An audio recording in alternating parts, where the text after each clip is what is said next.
So as you can see, the title of this video is, Who Are You? What do you collect? What type of collector are you? And I've been listening to a lot of people in a lot of different places and in the community as well. This is a pretty important thing that you probably need to know. We'll be back. Sanctioned by the U.S. government. Commencing at the siren, any and all crime, including murder, will be legal for 12 continuous hours. May God be with you all.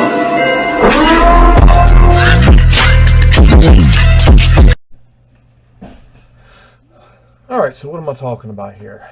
So I've listened to all kinds of people and their channels talking about cost averaging your silver and you know, stack the cheaper stuff, stay away from the premiums. It all depends upon the person and what they want, though.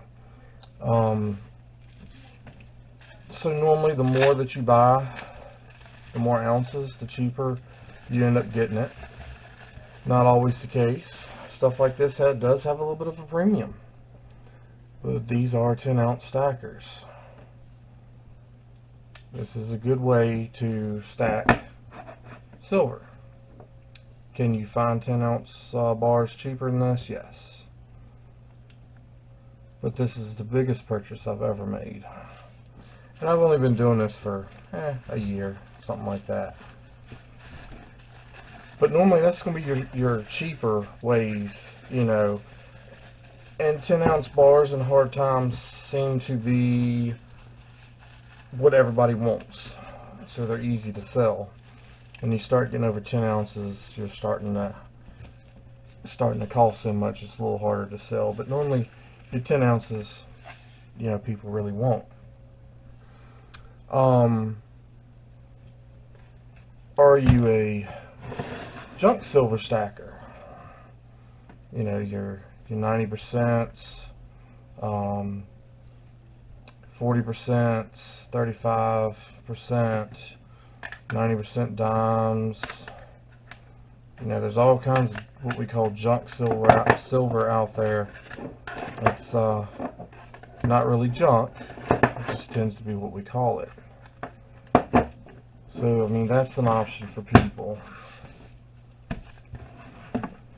Are you more of a numismatic stacker? You know, you want those rounds that they do series like the Predator series.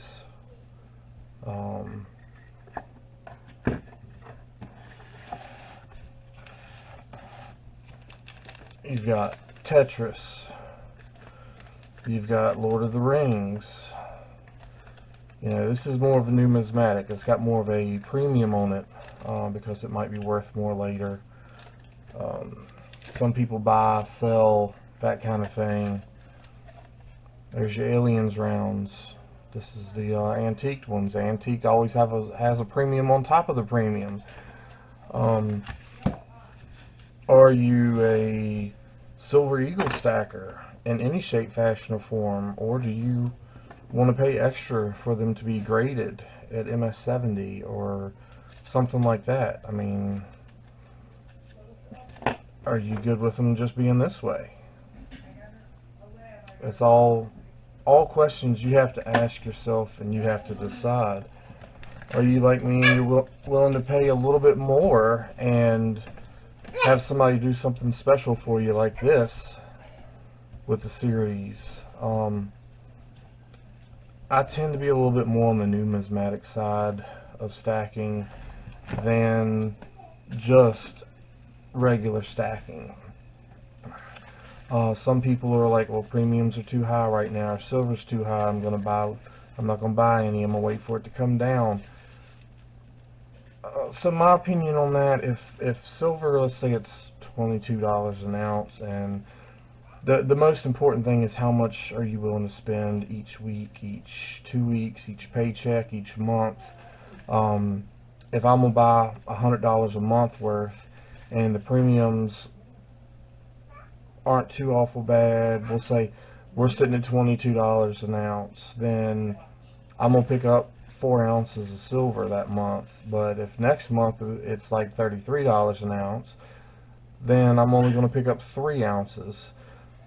So my suggestion isn't always the cost, average stacking thing. I don't worry. I don't keep up with that. What is my average for what I've bought all my silver at? I don't worry about that as much as I just continue to stack. I just may get less each month if the price is higher than, the month before when it was lower. Still spending the same amount.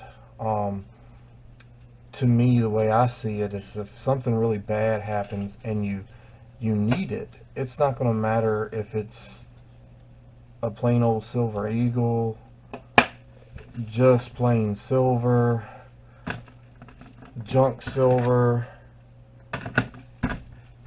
numismatic. An ounce of silver is going to be an ounce of silver no matter what form it's in. But I don't just get numismatic. That tends to be more of what I'm into because they come up with the cool stuff. But I know they're still going to be worth an ounce of silver when it comes down to it, if something bad happens, or if I need to sell it, or whatever.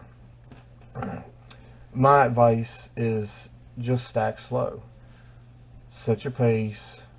Get what you can get. Whatever you want to save. It's a good way to save money.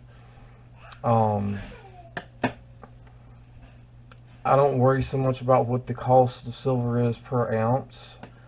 I do kind of look at how much I'm paying for the numismatic side, how much that premium is, and if I'm willing to pay that premium. If silver jumped up to $50 or $100 an ounce, am I going to lose any money if I sell any of this? No, even if they just give me what the ounce of silver is.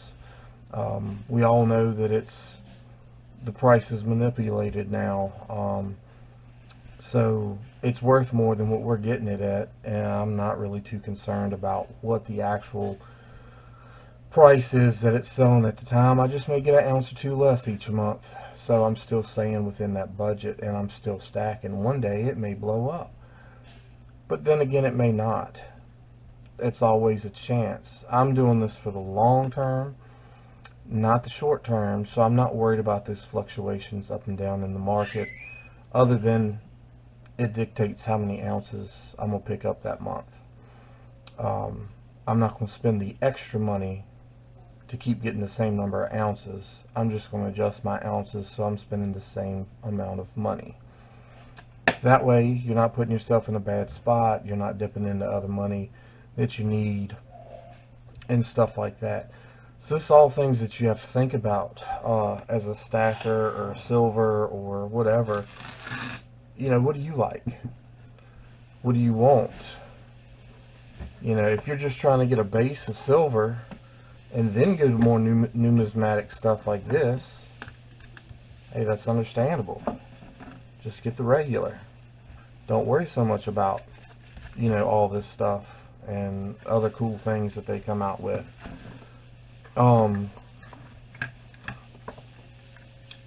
But if you've got a good base of silver, you may want to start picking up some numismatic stuff that might be worth a little bit more later.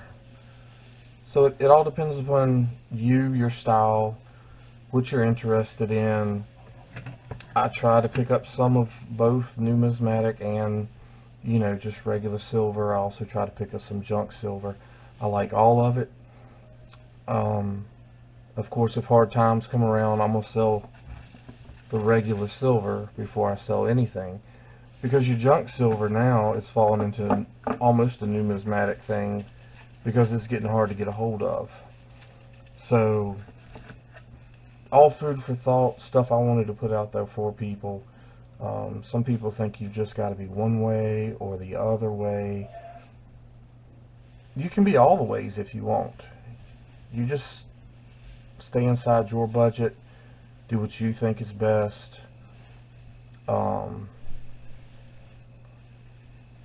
Enjoy the hobby, is what I call it, and keep building as you go along. Some people just want maple leaves because they're 4/9 fine instead of 3/9 fine, which really doesn't make that much of a difference that anybody's ever really going to tell. Some people just want silver eagles. So everybody's different. Everybody's looking to do something different.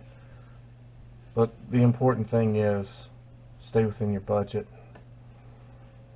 Don't worry about how many ounces you're getting as opposed to the allotment of money you set aside for it each whatever period that you do. So that's my advice. Of course, I'm not a financial advisor, so I'd never tell you you have to do anything or to do anything. This is still just all up to the individual, what research they've done, what they enjoy, what they don't enjoy, and what type of stacker you are. That's basically it. So just wanted to share that with y'all. Hope y'all enjoyed. That's my 2 cents for what it's worth. It may be worth -5 cents, but we're all different and we enjoy different things. So if you're not enjoying what you're doing, then it's not worth it. Y'all have a good one.